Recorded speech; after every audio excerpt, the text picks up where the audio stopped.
So warm welcome to each and every one of you who have joined us on the Zoom call for a special event. And so we are glad you joined us today. So when it comes to educations, we as parents, we tend not to compromise and we want to give the best to our children.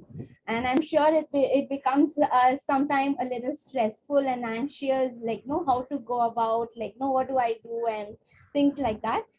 So we at Sandbox, we take through these process and help both children and parents to be at ease and because we especially mentoring and not only the homeschooling families, like great support to them, because when it comes to a community, we are there for each other. They could get their queries answered, and they get a career counseling with academic placements. It plays an important and vital role, especially in the part of education. And not only with that, like with psychometric tests and career planning, curriculum selection, which is all about what is the strength of this child, how this child can cope up with this particular curriculum. So all of these, it's been done at Sandbox, and we know the person who's behind all of this with a great passion. Not only maybe she likes children, and apart from that, teaching is a great passion for her. So I know all of you would be like, if you are maybe new to us, who have joined us maybe for the first online event. So it's none other than Sulba, the founder and the principal of Sandbox Academy School for Alternative Learning, and she's also one of the authors for Cambridge and NAFLA publications as well in curriculum designing as such. So it's a great joy to have all of you join us, so that I'm sure that you get all of your queries cleared today with aspect 5G IGCSE. And so now I give the time to Sulba to take over from. Yeah, thank you. Thank you, Fanny, for this lovely introduction. So today, to answer your queries, for once, I'm not going to do the talking. So we have a very, very special guest with us today who will be helping us. So she is a multi-talented person. She has vast experience in education, and she understands Indian education system to the core, and has been helping time and again. She has also helped resolve many of my queries personally, when we connect over Facebook, or anybody has any query, she's the first one to respond and put them at ease. So I thought, who better than Sandhya Viswan, who would be here with us today to answer and tell us all about IGCSE. So we would do this in two parts. The first part, we would ask Sandhya to kind of take us through the entire process, after which we will give you half an hour to ask your questions. So while she is explaining, if you all have any questions, I would request you all to start putting it in the chat box, and we will take all the questions towards the end. And suppose if it is a very child specific question, then we would address that individually to that person as well. So we'll be sharing our numbers towards the end, where you can touch base with us, and we'll definitely get back to you. Okay, so without wasting much time, Sandhya ma'am, this is over to you. Thank you so much for joining us. Thank you. Thank you so much, Sulba, for the introduction, and a warm welcome to everybody present here. So without wasting much time, we will get into the presentation. I do have a PPT also set up. I will be focusing more on the homeschoolers aspect for IGCSE. There are only two exams that can be taken privately by candidates in India, mainly the IGCSE or the NIOS. And today we will be talking about the IGCSE and understanding more about the board per se, to be able to make an informed choice. Just give me a moment while I share my screen.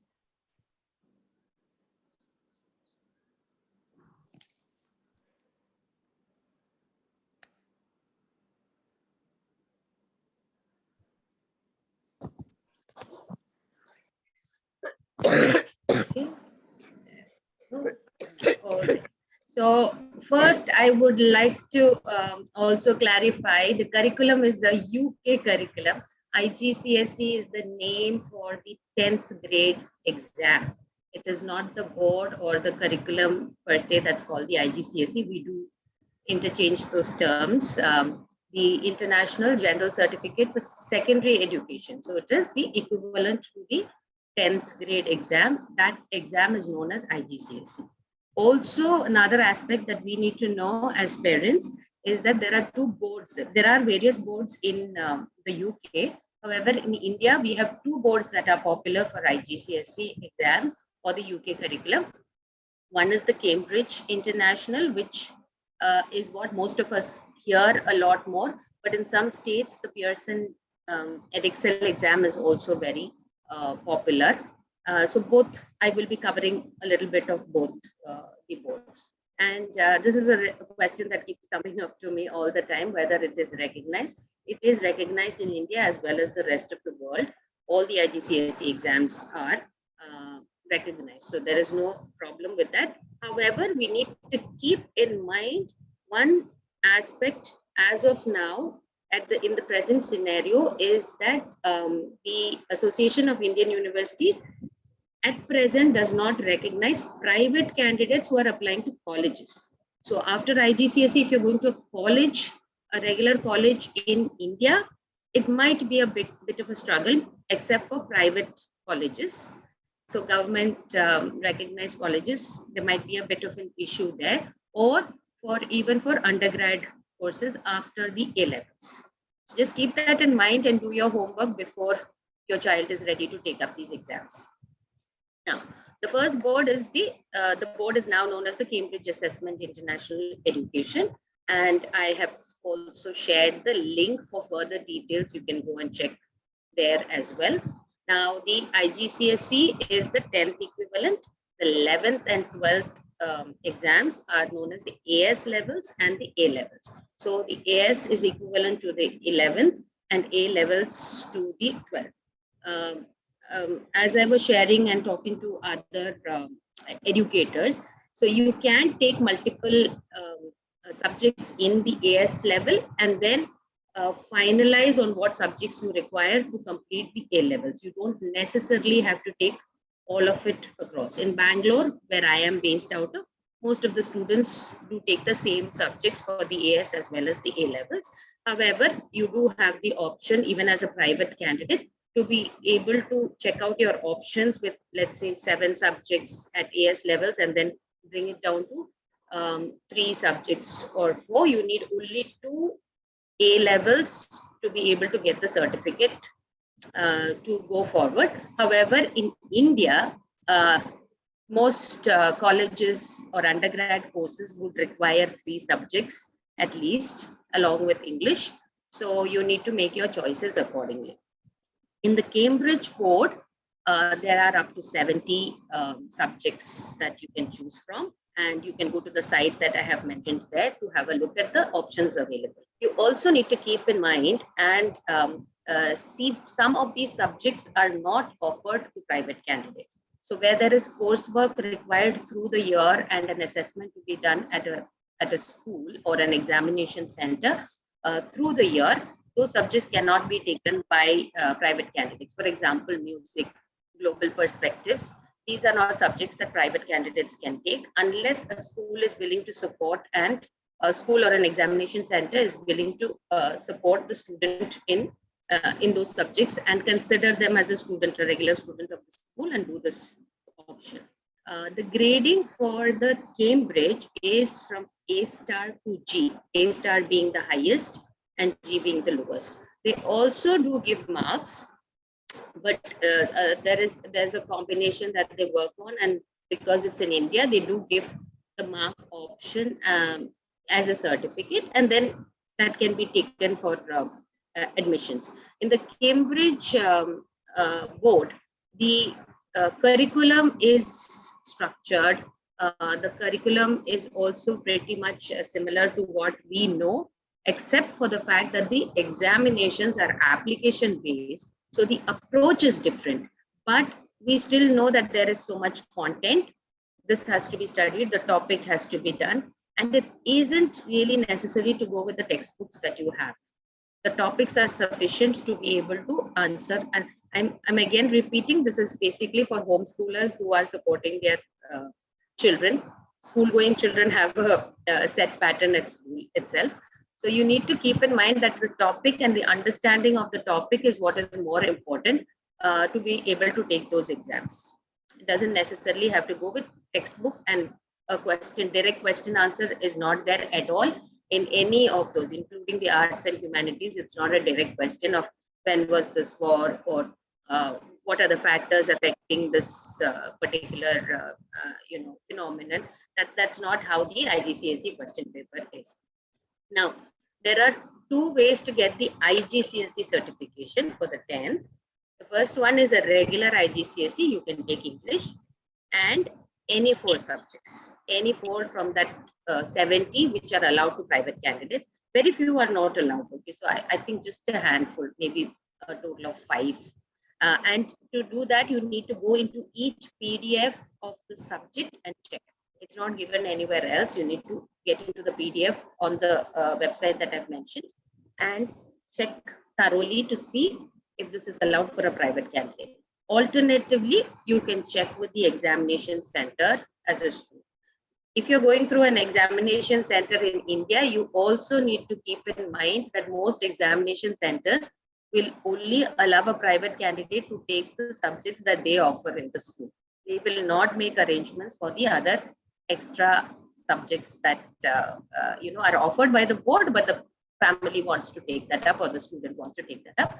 They might not. You might need to do a little bit of research. If you, let's say you want to take a subject that is not offered by this particular examination center, you might need to check out other schools or other examination centers in your area, or maybe another city which will offer these. You can take it from different centers also. You can take few subjects from one and a few subjects from another examination center, but logistically it will be a little hard unless as a parent you're going to be dedicated to figure this out. Now, there is also an ICE certification by the Cambridge. In this, there are 5 groups offered by Cambridge. I will be showing that in the next slide. The student needs to take at least 2 languages and 1 subject from each of those groups to make a total of 7 subjects at least. Most schools will offer 8 to 9 subjects for a student to take for ICE. A private candidate can stick to 7 or 8. And this just gives an impression. It's not mandatory anywhere, even for further admissions in colleges or other schools. However, it gives an impression, like we have in the Indian system, that there is a holistic, all-round, study done by the student. If a child requires to take up only science in future, very clear, they don't need to go with this ICE. They can take the regular IGCSE with only the science and the math subjects and go ahead also and focus. As you can start off earlier itself and focus on the subjects that the student or the child requires, the learner requires to do. However, if you want to keep the options open and you're unclear as to what your child requires in future, your child might be good at learning multiple subjects, you can opt for the ICE and keep those options open. Now, coming to the examination series, there are 3 series offered in India. There's a March session, which is offered only in India. No other part of the world has this March session exams. Then the May, June, and the October, November sessions as well. Also, you have to keep in mind here the examination center. Almost all examination centers in India offer the March session for sure, because it is provided only in India. However, logistically, it will be difficult for them to offer both the other series. So some examination centers offer the June series and others offer the November series. So you need to plan that out as well based on your future plans for the learner. So let's say if the student is still continuing to homeschool after IGCSE, a March series and November series also shouldn't be a problem. You can split the exams. You can take it as one sitting, one series you can take 2 to 3 subjects, and the other series you can complete it later. However, again, in India, keep it in mind if you want to go back to college post 10th grade or IGCSE, there are some requirements, and many of them prefer that all the subjects are taken in one sitting. So please do your research on that as well. If they are okay, in Bangalore, I've seen when it is IGCSE or the UK curriculum, they are more open to having it in different sessions and provisional marks, and they're able to give admission in the following year. However, I've heard in other states or in other, even in Bangalore, some schools do not recommend and are not in favor of breaking up the exam into 2 series. Now, the ICE, these are the groups that we have. Group 1 is languages. You need to take at least 2 languages from that group. Group 2 has humanities and social sciences. A whole list of subjects are given in the website. Group 3, sciences. Group 4, mathematics. And group 5 is professional and creative subjects. So you can take 1 from each. And 1 more subject from any of those. So you see 2 for languages, 1 more 3, 4, 5, 6, and then 1 more subject from any of these groups to make a total of 7 at least. All the subjects here, I've given the link to the website. You can check out the subject options there. Again, I am repeating, please ensure these can be taken by private candidates. Make your choice accordingly. To check the PDF of the subject to understand if it can be taken by private candidates or only for regular students. Now, the Pearson Edexcel, not very popular down the south of India, but there are certain states up north where Pearson's Edexcel is more popular than the Cambridge. And they are rebranding now. They've made quite a few changes in their subjects as well as grading. Now, this is the site for, this is the link to the site for all the details of the Pearson Edexcel. You can go through that. The Edexcel has only around 40 subjects, but pretty much all the common subjects that are being taken by Cambridge and regular subjects that are taken by even the Indian boards are offered there as well. Now, coming to the content part, it is pretty much similar to, because it's an equivalent exam as far as the IGCSE is concerned in the UK. The governing bodies are different, the assessment bodies are different. However, they need to keep in mind the government requirement as well. So it is on par. However, the content wise, some very, very little differences between the content. The main difference sometimes comes in the examination. So both are application-based exams. For example, let's say in geography, the IGCSE Cambridge might have 4 papers for one exam, while for a Pearson Edexcel, it would be just 1 with practicals. So these are very minor differences.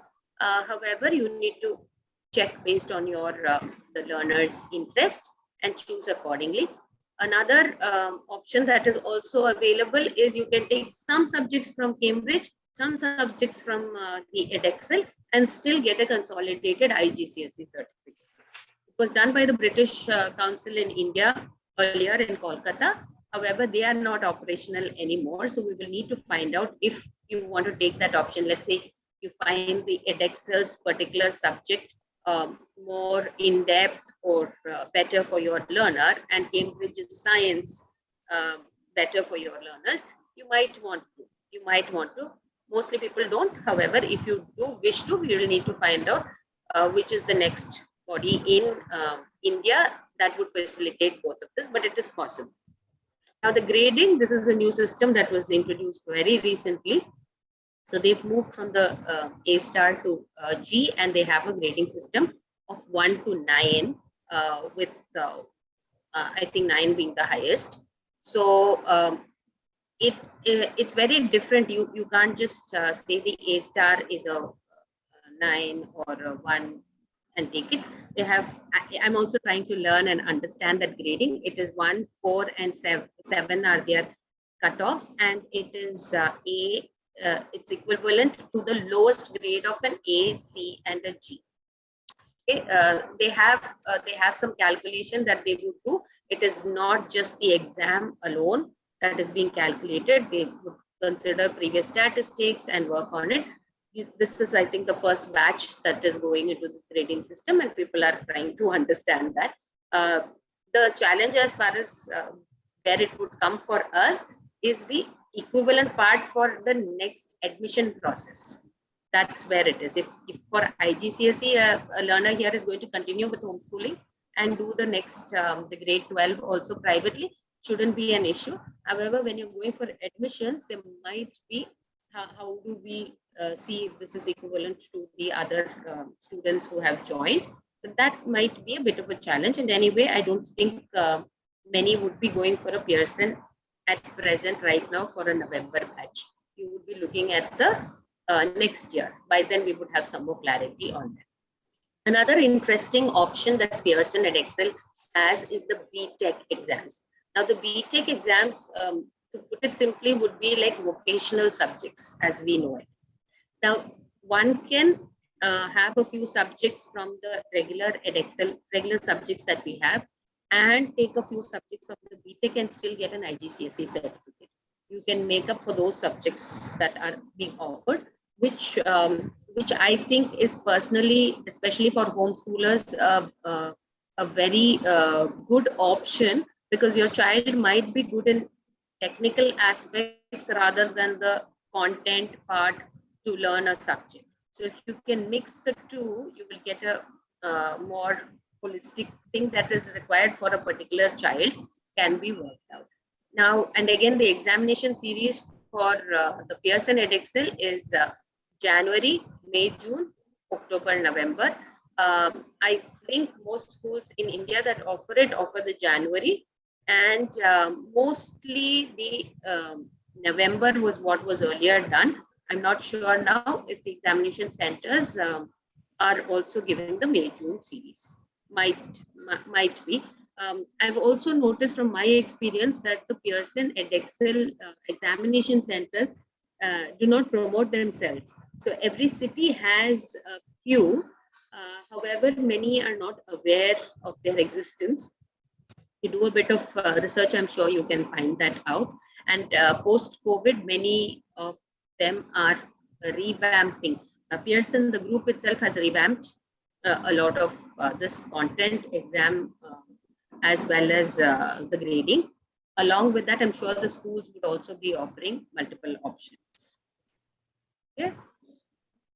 Now, how to choose the subjects for, like I said, for the IGCSE regular is 5. But I would suggest for a homeschooling family to be choosing as per your future plans. For the colleges, what if you're going back to college, what was the requirement of the college, and accordingly choose the subjects. But regularly a 5 subject, English and any 4 subjects should be good enough for IGCSE grade 10.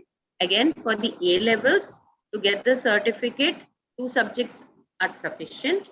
However, colleges in India would require more subjects. Again, do your research if your child is taking the A levels privately. Also keep in mind that the standard suddenly shifts up from an IGCSE to an A level. So the AS and A levels are much harder because they do expect the student to go in depth for the subjects to even be able to grade them, the standard being maintained as per the UK standards, right? And that is also the reason why they are saying 2 subjects are sufficient, because the amount of work that needs to go into for 2 subjects itself is high. So, 5 subjects or 4 subjects itself would be a strain on the student. Unless the student is really interested in all 4 subjects, it might be a strain. So for IGCSE, I would say, to be on the safe side, stick to 5 to 6 subjects. And also keep in mind, like I said earlier, the subjects that are offered at the examination center. almost all examination centers are schools. That's why I've mentioned school here. So check out which examination centers or which schools are offering which subjects and what you need to take. My experience with homeschooling families, I do see that most homeschoolers also take very regular subjects that are offered by schools. A few of them would go for specifically different subjects that are not offered because the child really likes the subject and wants to go forward in that. So check with the schools on what they offer and go accordingly. Also, like any other board, what are the future plans of the learner? And you need to keep that in mind and take the subjects accordingly. If the student is very clear at IGCSE level when they're like 14 to 16, if they're able to have a little more clear-cut path on their future, then that's the best. It's easy for you to work backwards on what are the subjects, what are the exams that the learner needs to take accordingly. If you're going, especially if you're going for an IGCSE or an A levels option, you can you have the flexibility to be able to make your choices instead of sticking to a stream like we do in the schools, right? All schooly science and math is one. You can't have economics and physics. But let's say your child is interested in something like that and you have a plan of going abroad or a course in India, which offers a mix of what the student likes, you can always have the flexibility of choosing the subjects accordingly. So I think I've pretty much covered what we have. Yes. Yeah, thank you, Sandhya. So now y'all can keep posting the questions, and as and when they come, I will be reading it out to her and she'll be answering. So I have a couple of questions here. So one of them is asking, what is the difference between core and extended? Okay, so core is very a standard level basic, and extended is an in-depth understanding of the same subject. You also need to check, sometimes it is not allowed for a student to take core and extended of that same subject. So you can't take a core math and an extended core together. You will have to choose one. Okay. So is there any drawback, like to if the child chooses say core subject, there's no drawback as such, There's right? no drawback. There's no drawback. What I have observed is mostly the student opts for an extended subject if that is the path that they need to go for math. Let's say engineering, or even in math, I think there are three. Core, Yeah, there are extended, and advanced. Correct. Yes, and also for IGCSE Cambridge, each subject there are 3 to 4 papers. Correct. Sometimes when my older son, as a homeschooling parent, my older son took the IGCSE, my younger one is doing the NIOS. The IGCSE, let's say physics, he had 3 different papers, and sometimes he had 3 exams on the same day. So the timetable can be pretty stressful also. Exactly, but he seemed to be okay with it. He had been back to school, so even the other students, I think they were used to. They had enough practice sessions. All that is available also on the net. You can. Right. So one more question was that if we are say choosing between ICE and IGCSE, so is there any specific advantage as to it's better to choose ICE over IGCSE or vice versa, anything like that? Okay. So if you plan to go ahead to another college or a school in India, the ICE definitely has an advantage. Okay. Advantage in the sense it gives the impression that you have a higher standard in all the subjects in different domains. That's the only advantage. So versatility is what that is it.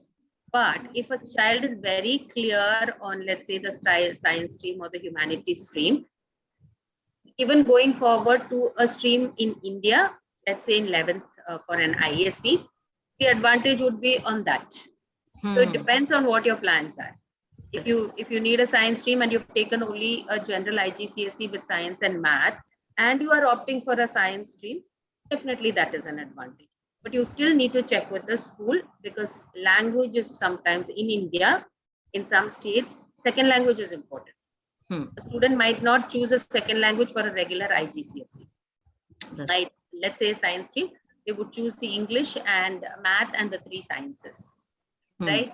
If they do that, um, maybe a CBSE school for 11th might insist on a second language. Correct. There are other options around this. However, you don't want to take that that route. Yes, that's right. And also there's another question, like what about the forecast scores? Like now the kids who go to normal school get something called as a forecast scores, which also play an important role in the grading system. So now as homeschoolers, we don't have any forecast scores. So is there a drawback? That would be a drawback, especially now. In Bangalore, it's known as the projected scores, Correct, which is based on the coursework done through the year and the exams done by the school. And right now, post-COVID, when many homeschoolers were stuck with this, the boards, both the boards, have kind of asked the schools to make provisions to ensure that there are tests to be done. Again, homeschoolers who do not have that access to a school will, yes, be at a disadvantage in this regard, definitely. But I know some schools are supporting their private candidates by offering exams. Not all. In Bangalore, many schools actually stopped the private candidate option itself due to this. Right. So whichever city you are in, I suggest you speak to the school well in advance and request them to be able to, so that your learner, the homeschool learner, is also part of the assessment, if at all. Because yes, as far as admission goes, it can be a disadvantage because there is nothing for them to look into to give the admission. That would be a challenge. Exactly that. So we spoke to one of the schools here in Mumbai, and they were very helpful because they allowed the child to give like 3 prelims and stuff like that. So that is something that we should be looking at. Please, right? Please look at that because in Bangalore, quite a few years ago, we had to reach out personally to many colleges to even make them aware of what was happening. And then post that, they were quite open. See, it's recognized, all that is fine. But without a score, a college can't do anything. College or even a school. Let's say from IGCSE, you're going into a CBSE or an ISE. Competition is also high. And they make provisions for that. I mean, let's say a 70% in an IGCSE is not equivalent to a 70% in an ISE. That's always there. However, they would still need scores. So please speak to the examination center. I always advise, even prior to this, at least a year before the child plans to take up the exams, start speaking to the examination center on what the requirements are and how they can support in all possible scenarios. There are schools in Maharashtra as well as Bangalore that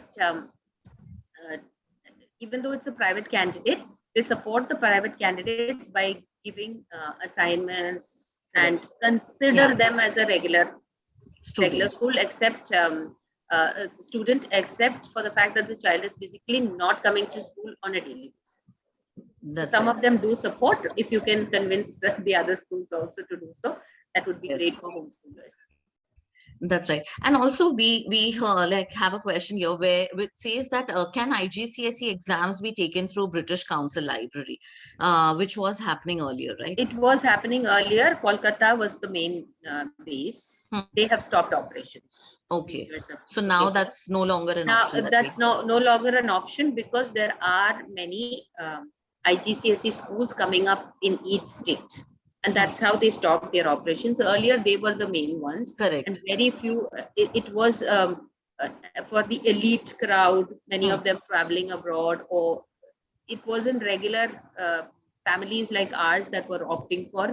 It wasn't IGCSE, it was the O levels then which moved to the IGCSE at that point of time.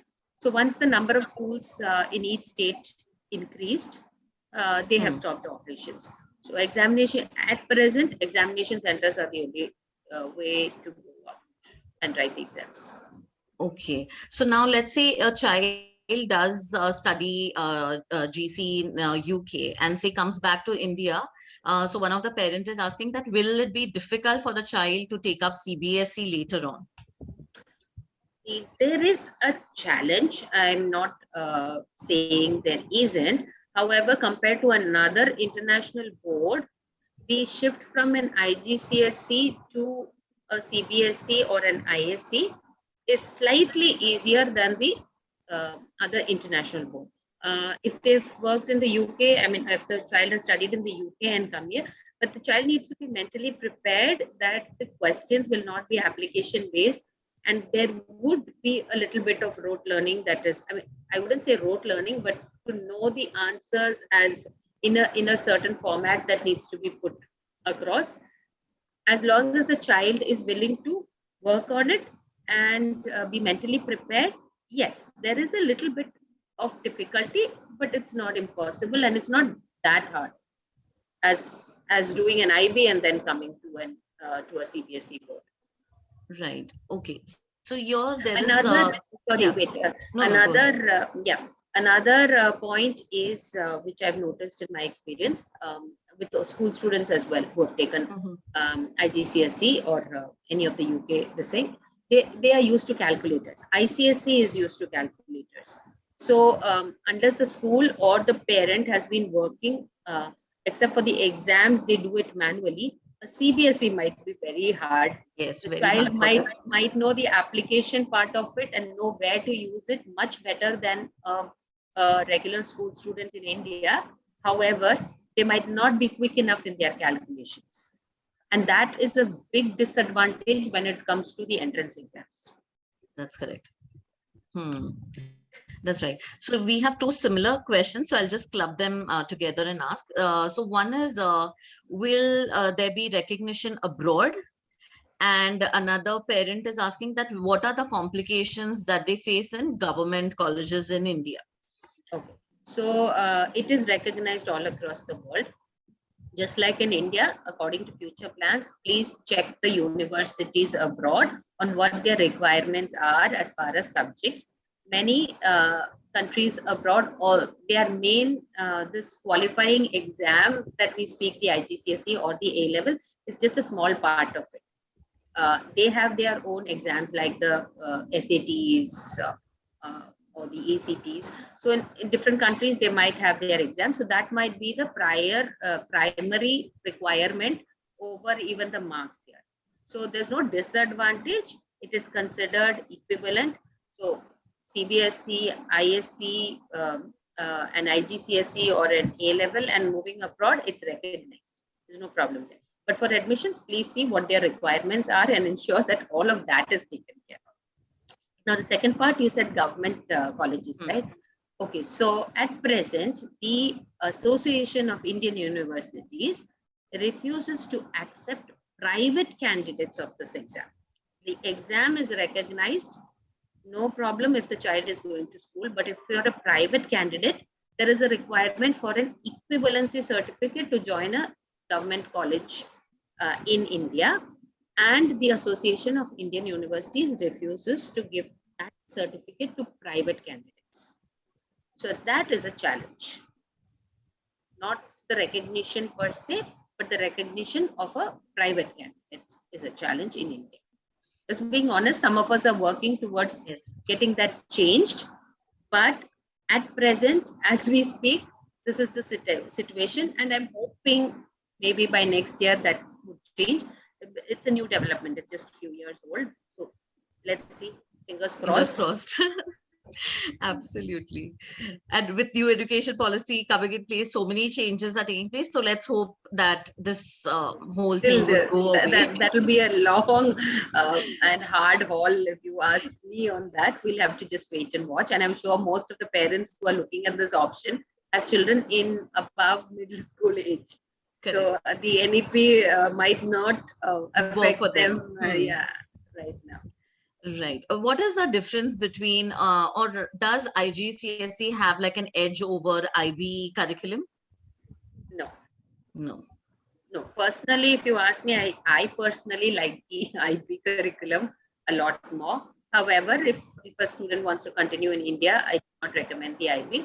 There's no edge over IB.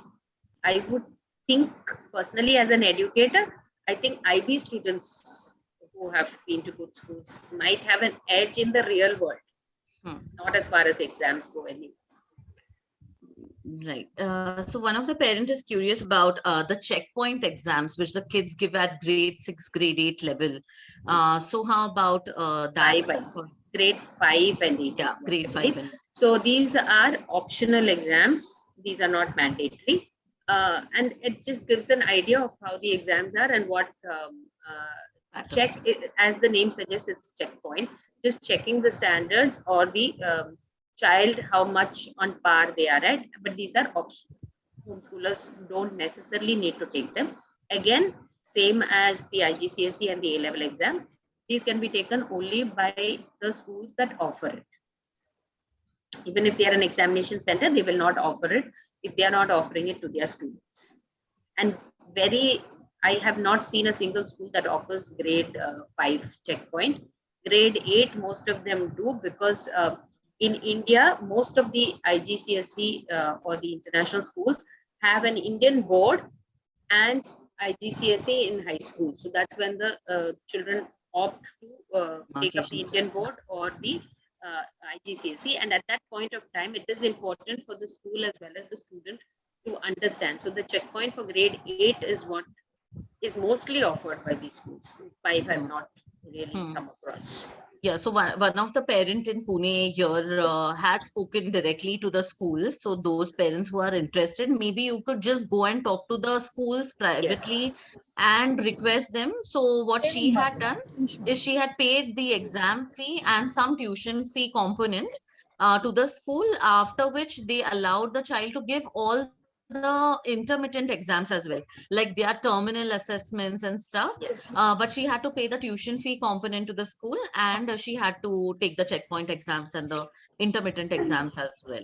So those options are available, yes. Yeah. And anyway, the examination fee is on the higher side for the UK curriculum. Anyways, so for more support, if you pay the other fee also, I think it should be worth it, considering what the future implications can be if not. One of the parents is asking, what can IGCSE students do to ensure that they are prepared to give the CUET in future, since it is based on CBSE curriculum? So the curriculum wise, that shouldn't be a problem, especially for the science and math. It's all on par. The topics covered are the same. These children, and by 11th and 12th, even the CBSE or the ISC, they are covering the same topics. So I don't think that the curriculum or the content shouldn't be, but the exam per se, I am not aware of what is the requirement that is there. As far as entrance exam goes, any board that the child is in, I believe they need to prepare separately for it. Even a CBSE, just because the content is the same or based on NCERT, ISC also covers the same content.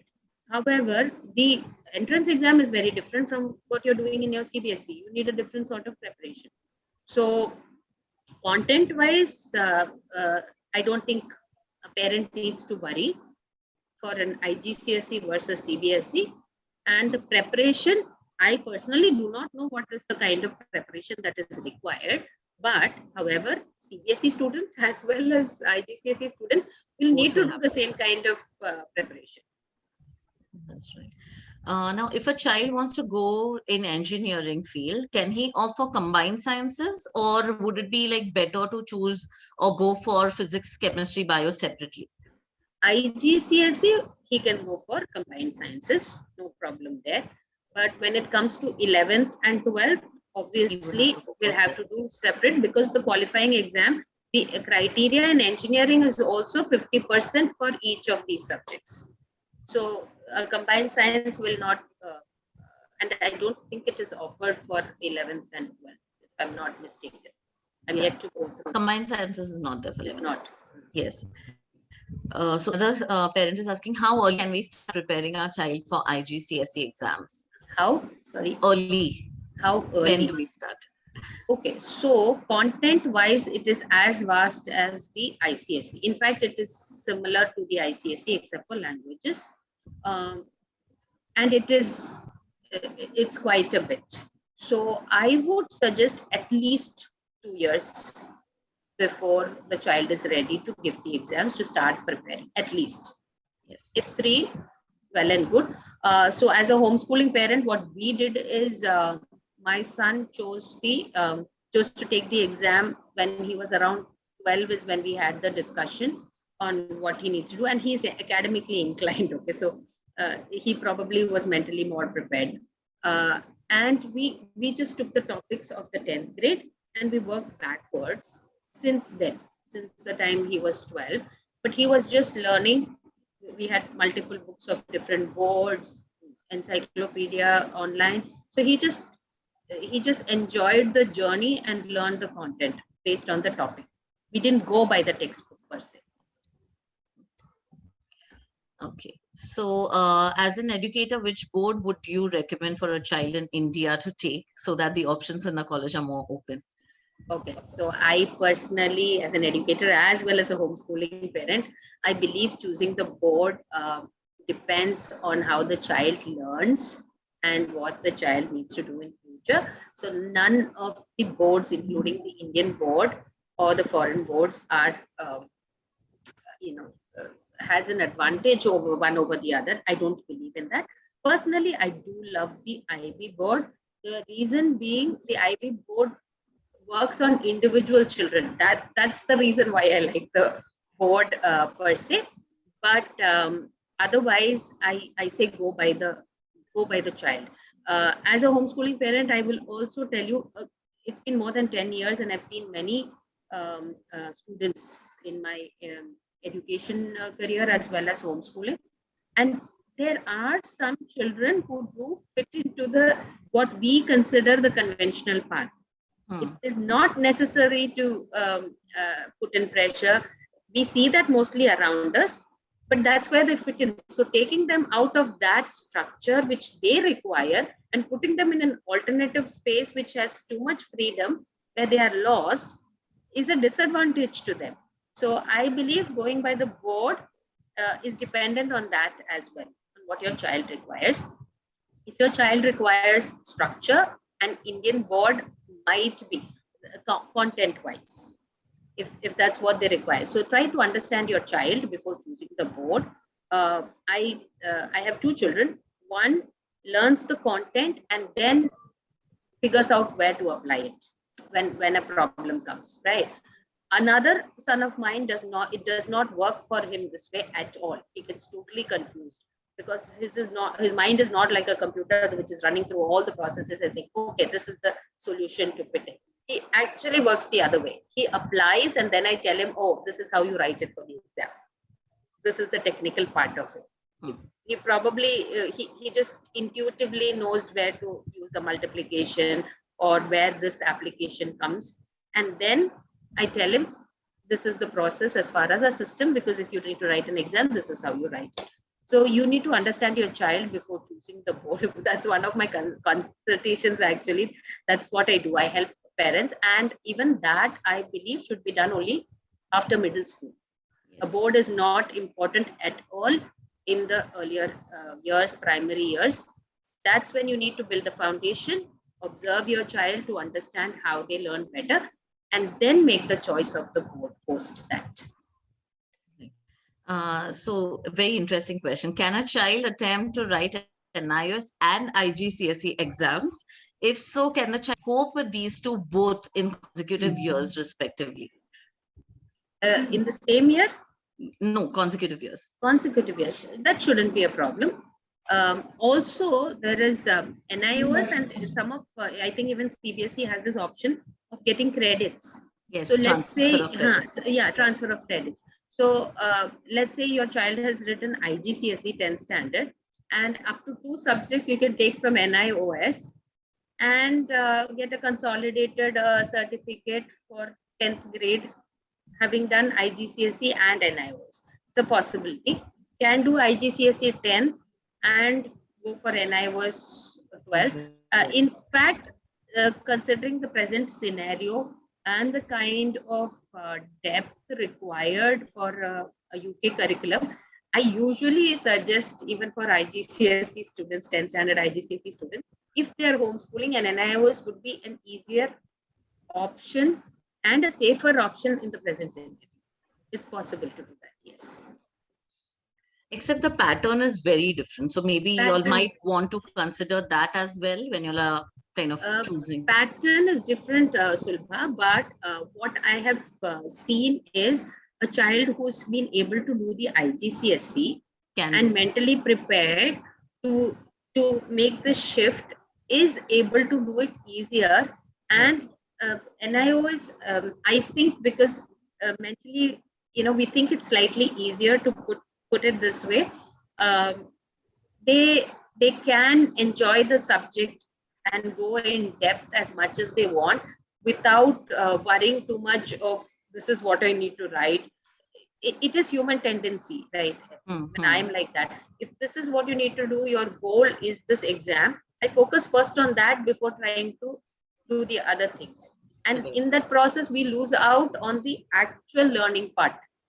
With an NIOS, it is easier to do that and prepare at the end for only the exam. The skills required to write a direct answer versus an application-based answer is very different and can be easily prepared. Even, let's say, a 6 months dedicated 6 months to 8 months, is sufficient to prepare for that exam if you have the content down. This is my take on that. Yeah. So if UK citizens study here, what is the procedure to take up higher education university, and will the fee structure vary?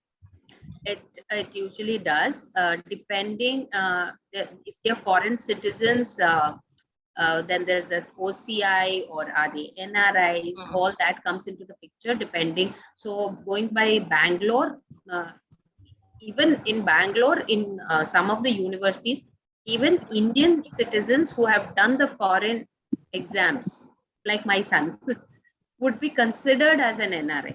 Yeah. So it is in that quota that they get. So this varies from college to college, but if your child is a foreign citizen, definitely will be considered in one of these only, OCI or the card or the same. Either as a foreign citizen or as an NRI. So that, yes, the fees would vary for that. Almost all the colleges that I am aware of, almost all, including the government, fee will vary. Yeah. So are there any schools in India which have Cambridge offline and online options to which students can attend online school as a regular student of the school? So there are online schools which offer the please, can I ask you to mute yourselves? Yeah, thank you. So there are virtual schools which offer the UK curriculum. 21K offers the Pearson, not the Cambridge. They are tied up with a school. K8 is for US curriculum. I think Birla Brainiacs has Cambridge. So there are virtual school options. But also Birla Brainiacs would have also the offline school and the online version as well. But I think that's just coming up. I have a few names of online schools or spaces that support. Most of them offer either only the online version or the offline version. However, Birla, because they already have an established school, Birla Brainiacs is the only, Open Minds also, no? They have that program. Birla Brainiacs is the only one that I've heard which has both. Now, can a child give IB board as a homeschooling student?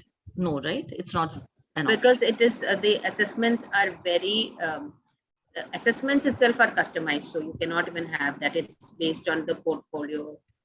So MIP 10th grade exam itself is not an exam per se. Correct. It came up because of the request, and the program itself is kind of customized to each child. So not possible. Right. Now, are both the exams like IG and NIS handwritten, or are they typed? They are handwritten. Handwritten. Yeah. If a child completes A-level year and decides to go back to UK to pursue higher education, will UK consider them as home students or abroad? It doesn't matter there. Even if they Yeah. consider them as homeschoolers, it is the grade that they have received. And if a child is going back to UK, I would suggest sticking to the two subjects that is required and studying it really well. Two Hmm. or keep it as three if you want to be on the safer option. But the expectation of a UK university is much higher than we have in India. See, once you get through into a college in India, then nobody is bothered till the next exam that comes. Again, I don't know with the NEP changes how that's going to change. I hear a lot of good things, but that's a different aspect altogether. But in the UK, the universities have a very strong standard or a high standard that they will expect. So just to keep the child ready for that, I would suggest if the plan is to go back to the UK, stick to two or three subjects and learn that as properly as possible. Hmm.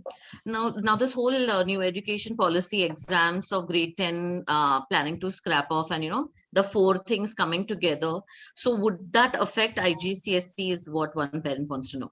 No, IGCSE is from the UK. So that is not, NEP is not going to change anything unless the UK or each of the boards, the Pearson or the Cambridge decides to change anything. That's not going to happen.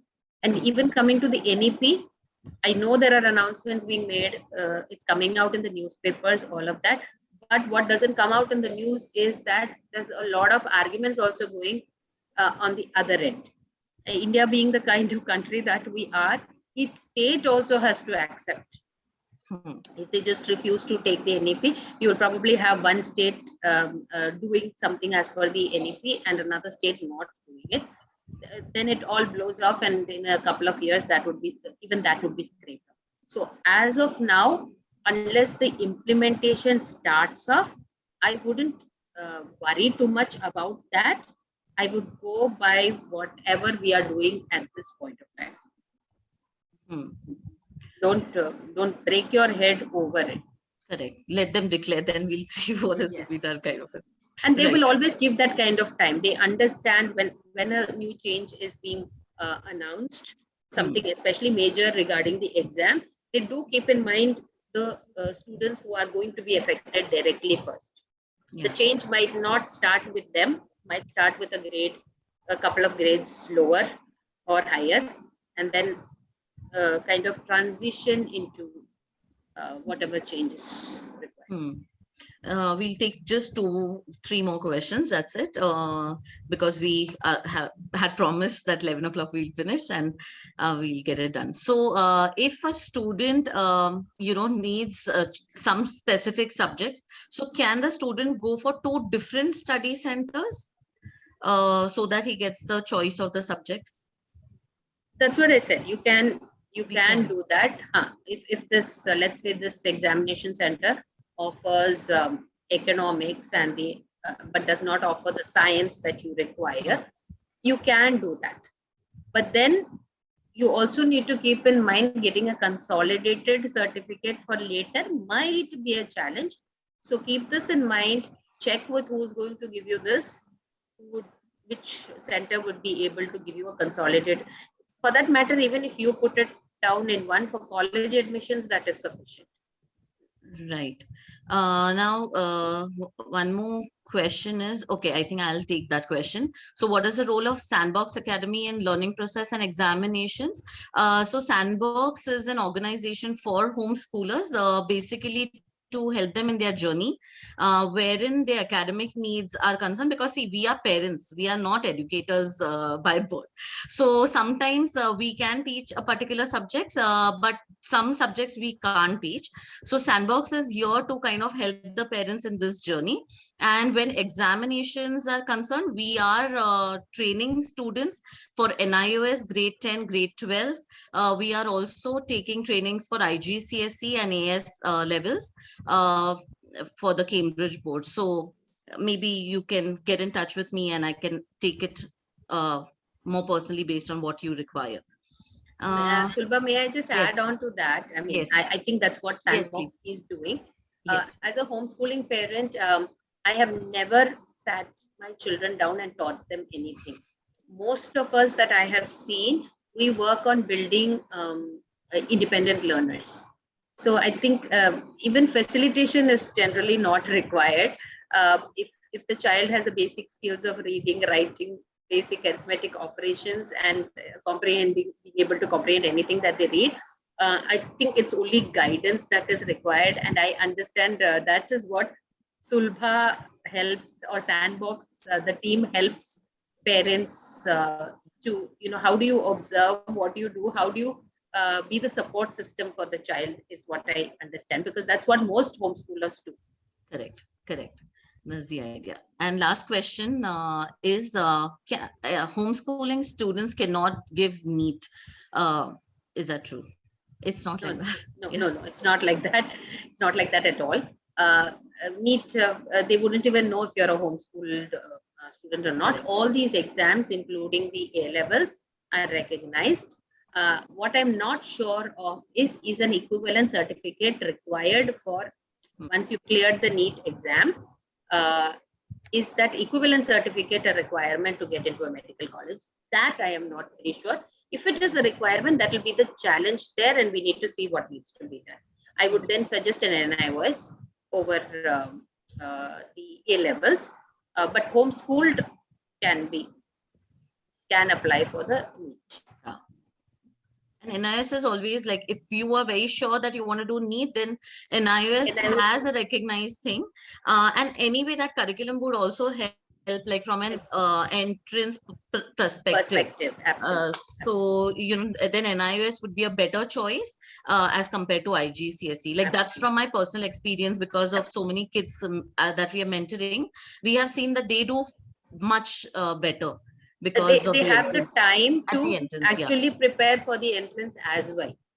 With an A levels, the kind of depth you need to go for even just a regular A levels leaves no room for preparation for the NEET. And the NEET's main criteria once is 50% for these particular physics, chemistry, and biology. 50% is the only requirement for the qualifying exam. However, you still need to cross the hurdle of the NEET exam, right?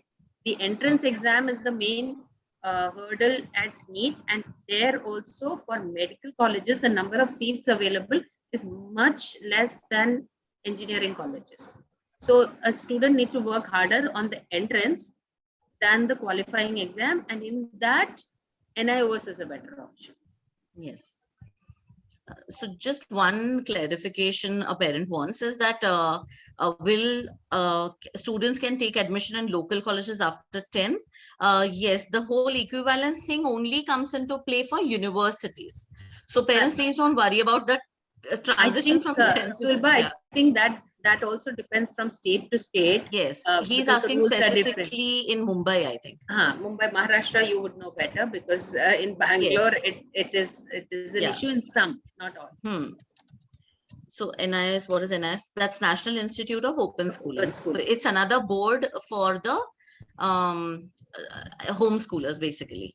There are also schools offering NIOS, however, similar to what we just told you, examinations. And the advantage also of NIOS is that unlike what I just told you about IGCSE, if you need a subject and it is not offered by the examination center as a school, they can give it, but they don't, because the logistic involved is quite high there. With an NIOS, they cannot deny you, even if the school is not offering or that center is not offering it as a subject. So it's an advantage. Right. So did I miss anybody's question by mistake or something? I think I've tried to take them in serial order. So, but in case I missed, okay, 1 second. Yeah, that's correct, Rajesh. So is lab work for all the 3 sciences mandatory for IGCSE? So it depends on the subject, but there is also an alternative to science, to practicals paper. And honestly, even schools that offer practicals to be done at the school, they choose the option of alternative to practicals.